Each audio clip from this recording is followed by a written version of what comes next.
Hello मित्रों, आइए सुनते हैं आज की कहानी। आज की कहानी का शीर्षक है पान वाले को चूना लगाया। एक बार बादशाह अकबर को पान की तलब हुई। उन्होंने अपने एक खास पान वाले को पान लगाने के लिए कहा।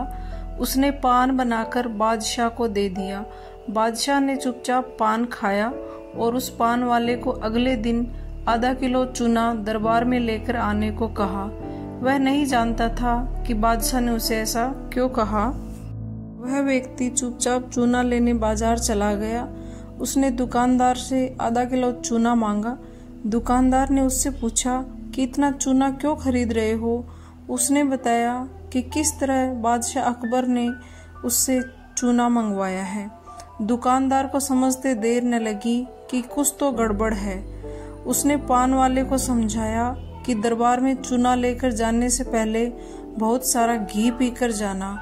उसने सलाह मानकर वैसा ही किया और दरबार में जाने से पहले खूब सारा घी पी लिया।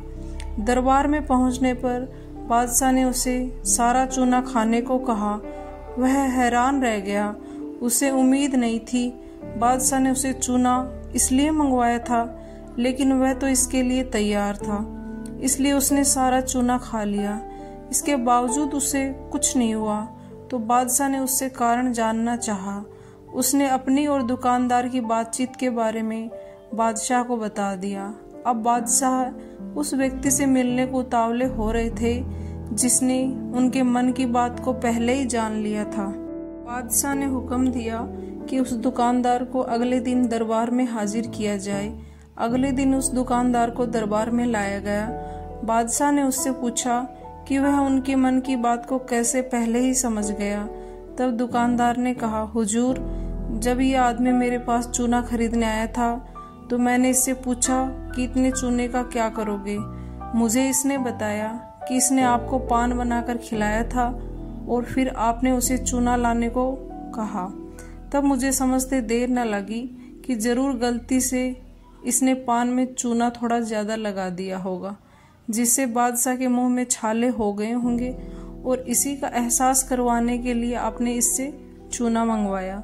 इसीलिए मैंने इसे सलाह दी कि दरबार में जाने से पहले घी पीकर जाना, जिससे अगर तुम्हें चूना खाना भी पड़े तो उसका असर कम हो जाएगा। यह दुकानदार और कोई नहीं बल्कि समझदार बीरबल ही थे। अगली कहानी है बादशाह की पहेलियां। बादशाह अकबर को पहेली सुनाने और सुनने का काफी शौक था। कहने का मतलब यह है कि वे एक पक्के पहेलीबाज थे। वे दूसरों से पहेली सुनते और समय समय पर अपनी पहेली भी लोगों को सुनाया करते थे। एक दिन अकबर ने बीरबल को एक नई पहेली सुनाई। ऊपर ढक्कन नीचे ढक्कन, मध्य मध्य खरबूजा, मुंह छुरी से काटे आपे ही, अर्थ तासु ना ही दूजा। बीरबल ने ऐसी पहेली पहले कभी नहीं सुनी थी, इसलिए वह चकरा गया। उस पहेली का अर्थ उसे बिल्कुल भी समझ में नहीं आ रहा था। अंत में प्रार्थना करते हुए वह बादशाह से बोला, जहां पनाह, अगर मुझे कुछ दिनों की मोहलत दी जाए तो मैं इसका अर्थ अच्छी तरह समझकर आपको बता सकूंगा। बादशाह ने उसका प्रस्ताव मंजूर कर लिया। बीरबल अर्थ समझने के लिए वहां से चल पड़े। वह एक गांव में पहुंचे। एक तो गर्मी के दिन, दूसरा रास्ते की थकान से परेशान व विवश होकर वह एक घर में घुस गया। घर के भीतर एक लड़की भोजन बना रही थी। बेटी, क्या कर रही हो? उसने पूछा। लड़की ने उत्तर दिया, आप देख नहीं रहे हो, मैं बेटी को पकाती और माँ को जलाती हूँ। अच्छा, दो का हाल तो तुमने बता दिया, तीसरा तेरा बापू क्या कर रहा है और वह कहाँ है? बीरबल ने पूछा।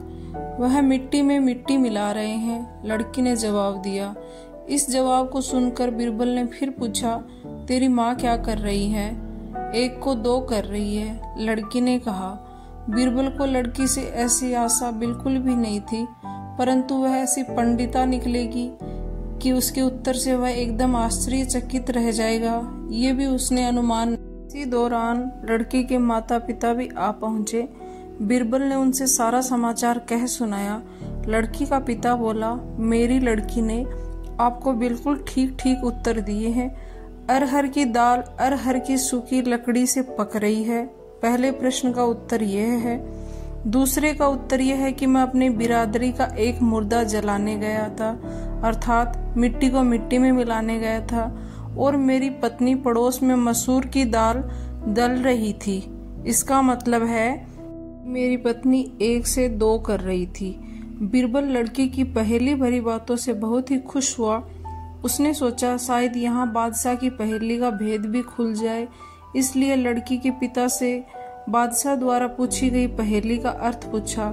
तो उस व्यक्ति ने कहा, ये तो बड़ी ही सरल पहेली है, इसका अर्थ मैं आपको बतलाता हूँ। धरती और आकाश 2 ढक्कन हैं, उनके अंदर निवास करने वाला मनुष्य एक खरबूजा है। वह उसी प्रकार मृत्यु आने पर मर जाता है जैसे गर्मी से मोम पिघल जाती है, उस किसान ने कहा। बीरबल उसकी ऐसी बुद्धिमानी देखकर बहुत ही प्रसन्न हुआ और उसे पुरस्कार देकर दिल्ली के लिए प्रस्थान किया। वहां पहुंचकर बीरबल ने सभी के सामने बादशाह की पहेली का अर्थ बताया और बादशाह ने प्रसन्न होकर बीरबल को ढेर सारे इनाम दिए। अगली कहानी है जीत किसकी। एक बार की बात है, बादशाह अकबर जंग में जाने की तैयारी कर रहे थे। फौज पूरी तरह तैयार थी। बादशाह भी अपने घोड़े पर सवार होकर आ गए थे, साथ में बीरबल भी था। बादशाह ने फौज को जंग के मैदान में कूच करने का निर्देश दे दिया। बादशाह आगे आगे थे, पीछे पीछे उनकी विशाल फौज चली आ रही थी।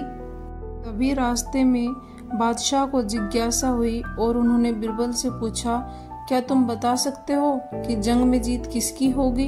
हुजूर, इस सवाल का जवाब तो मैं जंग के बाद ही दे सकता हूँ, बीरबल ने कहा। कुछ देर बाद फौज जंग के मैदान में पहुंच गई। वहां पहुंचकर इस प्रकार आज की कहानियां समाप्त होती हैं। अगर आपको ये कहानियां पसंद आई हैं तो चैनल को लाइक, शेयर और सब्सक्राइब कर दीजिए। सुनने और देखने के लिए थैंक यू।